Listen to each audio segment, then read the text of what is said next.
On a parlé du mental. On sait que le mental ne nous amène pas forcément sur la bonne route et que c'est pas évident d'avoir un contrôle sur le mental. Alors aujourd'hui, on va parler d'un outil. Mais quel outil? La méditation. La méditation, c'est pas donné à tout le monde, c'est souvent compliqué et beaucoup de gens n'arrivent pas à méditer. Alors par contre, on va essayer de trouver une alternative à ça. Et cette alternative, c'est la respiration. Et avant de parler de la respiration, je vais vous parler de Swami Vivekananda. C'est un maître indien qui vivait dans le début des années 1900. Le yoga à cette époque, le pranayama, la méditation, étaient quasiment inconnus en Occident. Alors ce maître, en 1893, il prend la parole au Parlement des religions à Chicago. Et là, il bouleverse complètement l'Occident, car il ne vient pas du tout faire une promotion d'une religion ou convertir les personnes à une philosophie de vie. Non. Lui, il vient simplement dire une chose importante, simple et révolutionnaire pour l'époque. Parce qu'il faut vraiment se mettre dans le contexte de l'époque. L'être humain porte en lui une force immense. Voilà son message. L'être humain porte en lui une force immense et le problème n'est pas le manque de capacité, mais le manque de maîtrise intérieure. Et oui, car l'être humain a des capacités extraordinaires, c'est en lui, c'est le message qu'il vient apporter en nous demandant de nous retrouver avec nous-mêmes. Donc pour Swami Vivekananda, pour lui, il y a un être intérieur, un être incarné qui vient ici pour vivre des expériences et qui va être perturbé par un mental qui lui oublie complètement qu'il y a cette essence spirituelle et qui va même au contraire parasiter cette essence spirituelle et faire en sorte que, en oubliant notre véritable identité, il va nous amener vers des pistes, va nous amener vers des chemins qui ne sont en définitive pas faits pour nous. Donc si on veut être bien dans notre vie, si on veut trouver le bon chemin, il faut absolument avoir une maîtrise sur le mental. Et pour lui, eh ben c'est simple, il y a quelque chose de très très important, c'est la respiration. C'est l'outil primordial qui va pouvoir avoir un contrôle sur le mental. Alors Vivekananda, c'était aussi un maître de Raja Yoga. Le Raja Yoga, c'est le yoga de la maîtrise. Le yoga de la maîtrise du mental. C'est le yoga de la conscience et de la discipline intérieure. C'est-à-dire beaucoup de méditation, beaucoup d'intériorisation, et cela, bien sûr, c'est à passer par la respiration. Donc Vivekananda a beaucoup insisté pour que nous prenions conscience d'une chose. Le mental est instable, difficile à contrôler. On ne peut pas le contrôler directement, donc il y a une astuce. Et cette astuce, c'est le souffle. Lui est plus accessible. Donc, son raisonnement est très simple.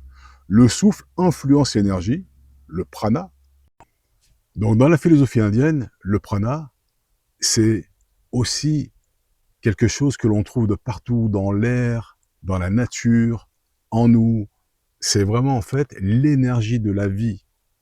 C'est le prana, c'est l'élan de vie, la force qui anime les corps de tout ce qui est vivant.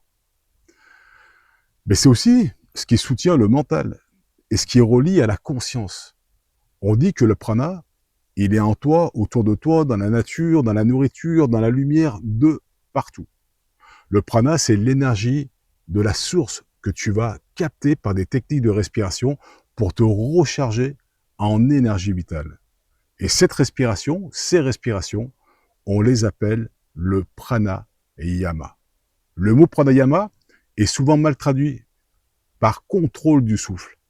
En réalité, le prana, c'est l'énergie vitale et ayama, l'expansion, la canalisation.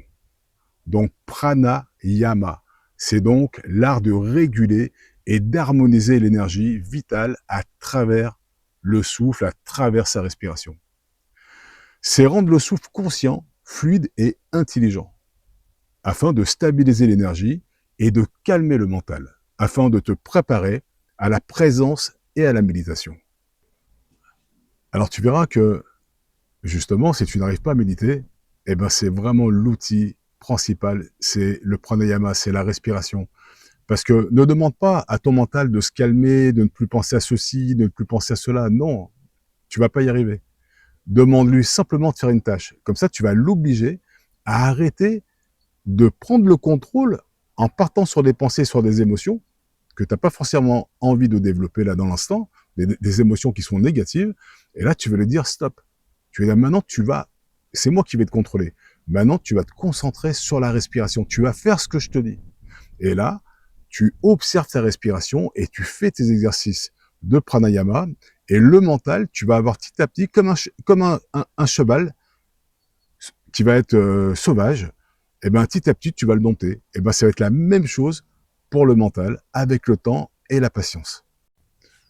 Donc le prana, tu vas agir directement sur le souffle et tu agiras indirectement sur ton mental. C'est pour cela qu'il parlait du pranayama comme d'un outil préparatoire, pas comme d'une fin en soi. Vivekananda disait en substance, tu ne peux pas forcer l'esprit à se calmer, mais tu peux stabiliser le souffle et l'esprit suivra naturellement. Une chose aussi importante, quand tu fais du prana, tu ne vas pas avoir juste un début de contrôle sur ton mental. Tu vas avoir aussi cette capacité de recharger ton corps en énergie vitale, car à travers le prana, à travers la respiration, tu vas capter l'énergie qui est autour de toi et tu vas la transporter dans ton corps et tu vas pouvoir du coup réharmoniser, réoxygéner tout ton sang, tout ton corps, toutes tes cellules. Tu vas recharger ton corps en énergie. Et ça, c'est important du coup de faire du prana régulièrement et encore plus si vous êtes comme ici, dans un lieu, dans un jardin, dans un parc, dans la nature, bien sûr, ou une fenêtre ouverte. Voilà, faites du prana tous les matins, si possible. Avant de partir au travail, vous prenez 10 minutes, 15 minutes et vous faites du prana et vous allez voir que ça va vous faire du bien. Et pour finir, je vais vous proposer un exercice de respiration simple, facile à faire, mais n'oubliez jamais, vous inspirez toujours par le nez et jamais par la bouche. Pourquoi? Parce qu'on inspire par le nez pour capter l'énergie. Par la bouche, ça fonctionne pas. Donc, toujours des inspirations par le nez. Vous pouvez souffler par la bouche si vous voulez, bien que quand on fait du prana, c'est inspire par le nez, expire par le nez. Mais par exemple, en gym chinoise, on va inspirer par le nez et expirer par la bouche parce qu'on a des exercices qui sont, bien sûr, on va expulser l'air plus rapidement, donc on va expulser par la bouche. Mais l'inspire se fait toujours par le nez. Donc, on va commencer. Déjà, on essaye de se positionner sur une chaise, en tailleur, en demi-tailleur, les jambes tendues, le dos bien droit. Ce qui compte, c'est d'avoir le dos bien droit, la nuque droite, on relâche bien les épaules. Et là, ici, on va tourner son regard sur l'intérieur. On relâche bien son corps, ses épaules, on se relâche au maximum, on détend ses muscles. Et on va commencer à se concentrer sur son inspiration. On va inspirer doucement par le nez. Sur cette inspiration, on va ramener l'inspire dans le bas du ventre. On va commencer à inspirer dans le bas du ventre. On inspire par le bas du ventre. On commence à laisser le bas du ventre se gonfler. Et on dirige l'inspire au niveau intercostal. Et on va terminer l'inspire jusqu'en haut de la poitrine. Ici, on garde le souffle. On fait une rétention de souffle. Expire, doucement on expire, sans se préoccuper de son ventre, de sa poitrine, on expire normalement. Et on va continuer. Alors si on veut mieux sentir cette respiration, on peut placer les mains sur le ventre, ici. On inspire, on laisse le ventre se gonfler, les mains se soulèvent. Puis on continue l'inspire, on fait glisser les mains jusqu'en haut de la poitrine. On garde un petit peu le souffle. Expire et on laisse s'abaisser. Et on se laisse à nouveau un petit peu respirer. Inspire à nouveau, on inspire, on remplit bien un maximum. On continue l'inspire, on remplit jusqu'en haut de la poitrine, on garde un petit peu le souffle. Expire, on relâche. Et là, on peut même quand on inspire, imaginer qu'on capte l'énergie vitale. On inspire, on remplit, on se charge d'énergie vitale. On inspire au maximum, on garde le souffle. Et pendant cette rétention de souffle, on imagine que l'énergie, le prana se diffuse dans toutes les cellules de son corps. on sent son corps s'imprégner du prana. Et expire, on relâche toutes les mauvaises énergies, toutes les mauvaises tensions, tout part sur l'expire. Inspire, on continue. Donc vous allez continuer cette respiration à votre propre rythme, tranquillement. Vous pouvez le faire tous les matins. Ça prend pas longtemps, 10 minutes, ou quand vous êtes stressé, quand vous n'êtes pas bien dans votre tête, quand vous avez des émotions trop fortes, faites-le, ça vous fera du bien, le plus grand bien, je vous assure. Dites-moi en commentaire ce que vous en pensez, et je vous dis à très vite pour une prochaine vidéo.